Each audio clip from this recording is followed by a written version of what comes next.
Salve galera, tudo certo? Eu sou o Gui e a aula hoje vai ser sobre o período joanino.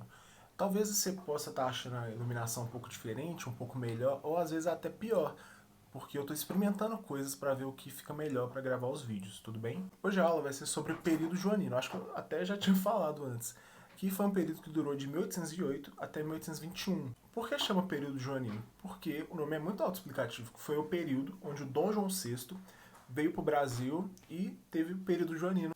E essa aula eu vou falar o que foi esse período joanino. E eu vou falar um pouco antes do que estava acontecendo lá em Portugal, para entender por que essa família real veio aqui para o Brasil em 1808, certo? A Inglaterra emprestou dinheiro para Portugal e por causa disso, Portugal ficou dependente do capital inglês. Então é bom a gente ter isso em mente, que Portugal é dependente da Inglaterra, economicamente, financeiramente. Nesse mesmo contexto, foi o período de fim da Revolução Francesa. Com o fim da Revolução Francesa, quando acabou a Revolução Francesa, o Napoleão Bonaparte meio que estava sob domínio da França. E o fim da Revolução Francesa significa também o fim do Antigo Regime. O que é o Antigo Regime? É basicamente o absolutismo, o mercantilismo e a corte de modo geral. Então a corte representa o Antigo Regime. E com o fim da Revolução Francesa, Napoleão basicamente queria o fim do Antigo Regime. Então não queria mais corte. E adivinha só, Portugal era uma corte, a corte portuguesa. Beleza, mas calma aí, guarda essa informação. Vamos entender o seguinte primeiro. Estava tendo expansionismo napoleônico, porque nessa época poder era sinônimo de terras. Então, para você ter muito poder, você tinha que ter muitas terras. Por isso que Napoleão estava fazendo esse expansionismo napoleônico, tentando pegar outras terras para dominar, para a França dominar outras terras. Só que teve uma batalha muito famosa durante esse período, que é a batalha chamada Batalha de Trafalgar, que foi uma batalha da França contra a Inglaterra. E a França perdeu essa batalha. Isso trouxe muitas consequências para a Europa. A principal consequência que foi a principal consequência e a mais famosa que teve depois dessa batalha de Trafalgar é uma consequência chamada bloqueio continental. Ou seja, como a França era muito poderosa e tinha já tomado muitas terras, ela fez o seguinte: nenhum país agora vai poder fazer comércio com a Inglaterra. E a França podia fazer isso porque a França era muito poderosa e exercia poder sobre muitos países, na Europa no caso. Então, a partir do momento que os outros países não podiam mais fazer comércio com a Inglaterra sofre muito economicamente. E adivinha qual país que é dependente economicamente da Inglaterra? Portugal. Ainda nesse processo da França querer invadir outros países, ela invadiu a Península Ibérica. A Península Ibérica é a junção da corte portuguesa e da corte espanhola. E a partir do momento que a França invade essa Península Ibérica, a família real portuguesa foge para o Brasil, que o Brasil é uma colônia de Portugal. Foi um resumo bem resumido mesmo desse período antes da vinda da corte portuguesa para o Brasil, porque é bom a gente entender o contexto desse momento. A família real foge aqui para o Brasil, depois dessa invasão da França na Península Ibérica. E junto com essa família real vem cerca de 2% da população portuguesa, que dá aproximadamente 15 mil pessoas. E essa vinda da corte portuguesa para o Brasil é como se uma parte do Estado de Portugal fosse transplantado para o Brasil. Então, finalmente, a corte portuguesa vem para o Brasil. Não só a corte portuguesa, mas sim 15 mil pessoas junto com essa corte. Eles chegaram primeiro em Salvador. E eles não ficaram tão assustados assim de como era Salvador, porque Salvador era um pouco similar a Portugal. Então, assim, não foi tão estranho para eles. Eles só se assustaram com o número de negros que tinha aqui no Brasil. Assim que a corte chegou aqui no Brasil, eles tomaram algumas atitudes, eles fizeram algumas coisas que eu vou falar agora. A primeira coisa é a abertura dos portos às nações amigas. O que significa essa abertura dos portos às nações amigas? Basicamente, antes as relações eram feitas com Portugal, as relações econômicas. Jorge. Antes, essas relações econômicas eram feitas diretamente com Portugal, não com uma colônia. Tipo assim, não fazia sentido as pessoas fazerem essas relações com a colônia portuguesa, e sim com o país já diretamente. Então, essa abertura dos portos fez com que as pessoas agora tivessem essa relação com a colônia, com o Brasil, não mais com Portugal, porque a corte estava aqui no Brasil. Então, essa abertura dos portos foi importante para isso. Outra coisa que o Dom João VI fez também foi romper com o pacto colonial. O pacto colonial basicamente é um pacto da colônia e da sua metrópole. Tipo assim, a metrópole extorque da colônia e fica assim durante todo o processo onde você é colônia dessa metrópole. A partir do momento que você rompe com o pacto colonial, a metrópole não fica mais extorquindo da colônia não fica mais extorquindo tanto assim da colônia. Eu fiz uma explicação bem chula do que é o pacto colonial, porque é bem mais complexo que isso, mas deu para entender. Então, a partir do momento que eles rompem com o pacto colonial e abrem os portos às nações amigas, agora o Brasil atinge uma independência econômica. Não é independente de fato, realmente a independência do Brasil vai ser um bagulho muito maior, só que eles atingem uma certa independência econômica, por mínimo que seja. Agora acontece uma coisa muito importante para esse processo de independência econômica do Brasil. Existia um alvará que estava em vigor na época, que esse alvará falava que a colônia não pode produzir sua própria manufatura.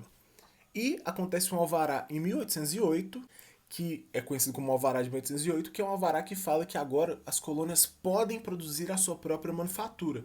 Você percebe como tudo está acontecendo para o Brasil ficar um pouco mais independente, porque agora a corte está aqui e eles não querem ficar tão dependentes assim de Portugal? Então o Brasil começa a ficar bem independente nesse período.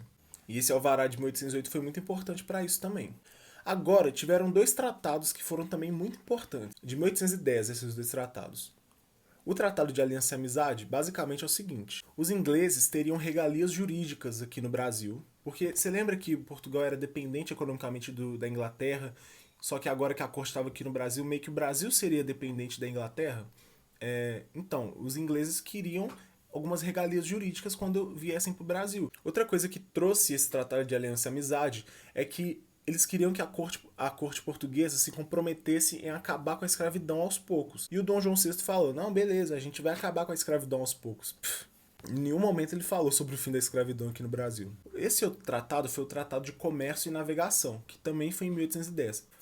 Esse tratado era basicamente para cobrar taxas em produtos da Inglaterra, ou de Portugal, ou de outros lugares. Então, cada lugar teria uma taxa específica. A taxa da Inglaterra seria de 15%, a taxa de Portugal seria de 16% e de outros países seriam de 24%.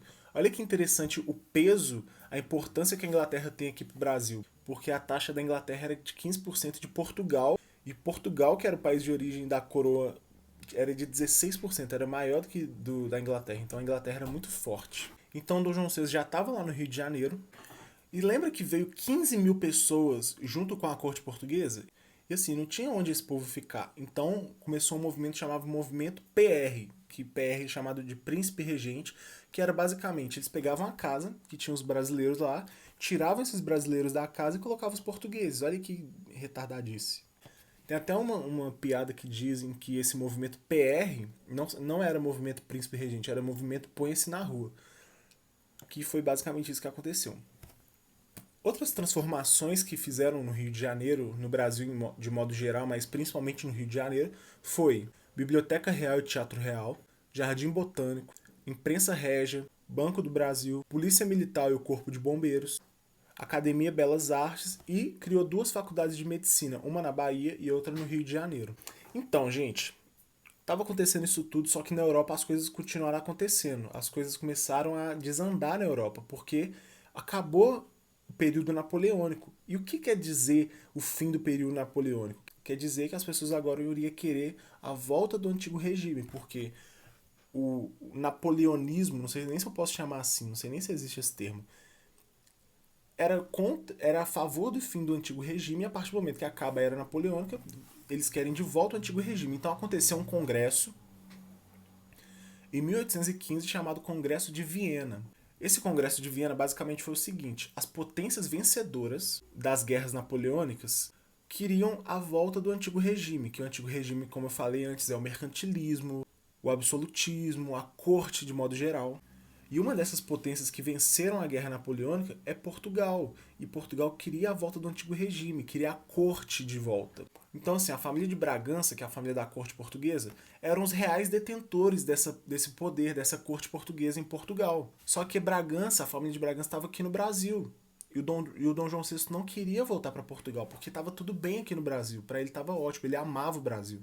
Então ele teve um plano para não voltar para Portugal. O plano foi o seguinte: ele elevou o nível do Brasil, não mais era corte, agora o Brasil seria Reino Unido de Portugal. Então, assim, ele fez isso tudo para meio que parecer que, não, gente, eu tô aqui no Brasil, só que é quase como se eu estivesse em Portugal, porque Brasil agora é um Reino Unido de Portugal. Então eu tô aqui, mas eu tô aí. É quase a mesma coisa, só que não era a mesma coisa. a população portuguesa ficou completamente insatisfeita com isso tudo. Nesse meio tempo também aconteceu várias revoltas aqui no Brasil, tipo a Conjuração Mineira, a Conjuração Baiana, a Revolução Pernambucana, só que isso é assunto para outra aula. Dom João VI não queria ter essa moral toda só internamente, só os brasileiros verem ele como o imperador. O Dom João VI queria ter notoriedade fora do Brasil também, que as pessoas da América do Sul, as pessoas da América Latina de modo geral, vissem ele e respeitassem ele, a imagem dele. Então, para isso, ele tinha que fazer algumas coisas.